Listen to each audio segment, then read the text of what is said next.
Hello everyone and welcome back to the Wow Embossing YouTube channel. It is Erica with you today and another video using the changer powders. I started out by using some new to me Electro Pop and Neon inks, and I started out by making basically some pattern paper.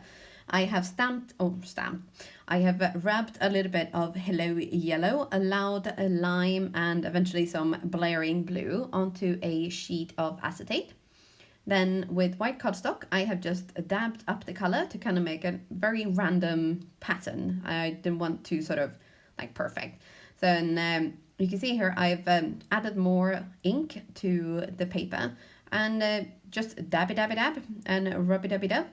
And I didn't think that I was getting sort of too good of a coverage, so I thought I'd try something, and I have grabbed a mister and then sprayed a little bit of water on top of these to kind of activate it, and immediately when the water hits you can see that something is happening. So I was quite excited to try this out. So here goes the cardstock again.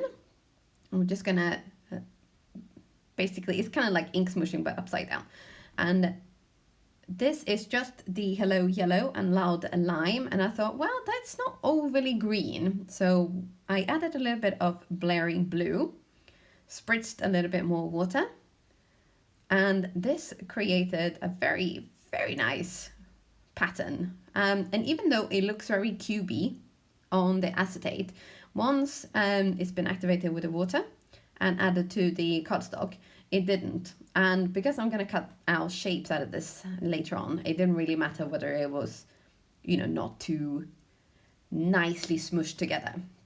But I really liked how that one came out. So I thought, well, there's a little bit of color left here. So I sprayed more water and got my other panel and just went to town and dabbed up the rest of the ink there. And I really like how these two turned out. So, and as you can see, they're not perfect by any means, but it's just enough of a color there to kind of make it a little bit exciting. Then to create my sort of vertical garden, I have cut out a piece of white and a piece of black out of wonky chevron cover plate. This one is from Neat and Tangled. And I cut it out, as I said, one black and one white, and then just separated all the pieces. And then I used this greenery dynamic from My Favorite Things. So just cut out loads of pieces. And with the help of a Gemini Junior, this was like super easy work. I don't know why I didn't buy one of these sooner, but this is a worthy investment for sure. And here I was trying to get the most out of my my cardstock basically. So a little bit of puzzling and dabbling to just make sure that I get the most out of everything. And after cutting out all of my pieces, or as much as I could do, I have used what's already been mixed up. This is half clear embossing powder and half glisten changer. This creates the most magical sparkle. It's incredible. You really have to try this. This is a total game changer. I have been obsessed ever since I first tried it. So we're going to have a little look at this up close. And that alone is so good.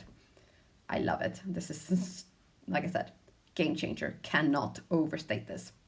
Then with my little hack of my corkboard and pointy tweezers to save my fingers, I'm going to heat emboss this with my heat gun.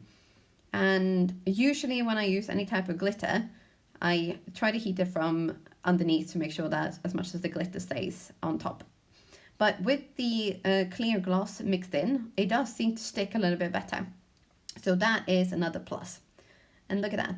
Shimmer! Yeah. I am not going to use the G word again, but it is so good. You have to try it. So cool. And then we're going to do the rest of these pieces. So it's basically dab with the embossing pad and then sprinkle or rub it in the mixed powder. Pointy. fasten it to my corkboard and heat emboss until shimmery and glistening. Set that aside, move on to the next one. So with all those pieces done, it is also time to then puzzle these two backgrounds together. So it will become clear now why I did one in white and one in black, because I wanted to kind of mix and match the colors to have a very neutral but still striking background for my greenery pieces. So I puzzled them together in the way that I want them to be. And then there was a little bit of faffing here to try to see, how am I gonna do this? But then I decided we'll leave that till later. So I have used the press and seal trick again to make sure that all my pieces stay in place and for easy adding to the card base. So this press, seal and reveal. Yeah. So on this one, I haven't actually added this one to a card base yet, but this is basically the procedure. So with your little press and seal, puzzle together your pieces and then add your tape runner to the back of it. But with this one, because I want to be able to insert my greenery pieces, we are only going to go along the edges. Later on, when all the pieces are added, all the little leaves and things, we're going to add a little bit more glue underneath to make sure that nothing sticks out that isn't meant to stick out.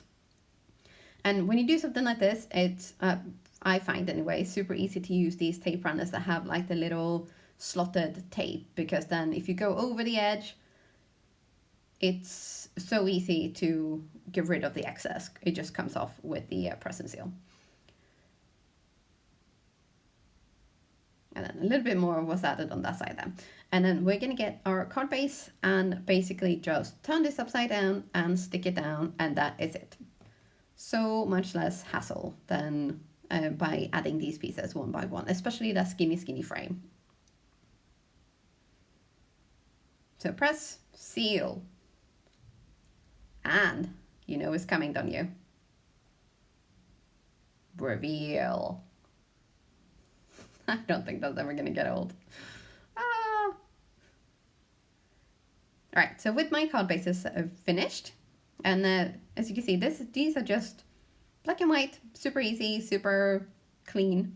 There was a lot of faffing, of course, because it's me, going on, and trying to find the perfect positioning for all these leaves. Then I've also used two pre-made thank you or thanks die cut sentiments to make sure that the cards actually say something other than just greenery. But I really wanted these to kind of look like a vertical garden, and the glisten, just like the leaf pieces, just really pop against the black and white background with those colors of the inks and that glisten powder. Seriously, I will use this word again, game changer, total game changer. You must try. I cannot recommend these highly enough. But with that, I am off, and this is it. So don't forget to subscribe to the YouTube channel and check in for more fun tutorials and fantastic inspiration from the rest of the team. And that's it from me for today. So thank you so much. Bye bye now.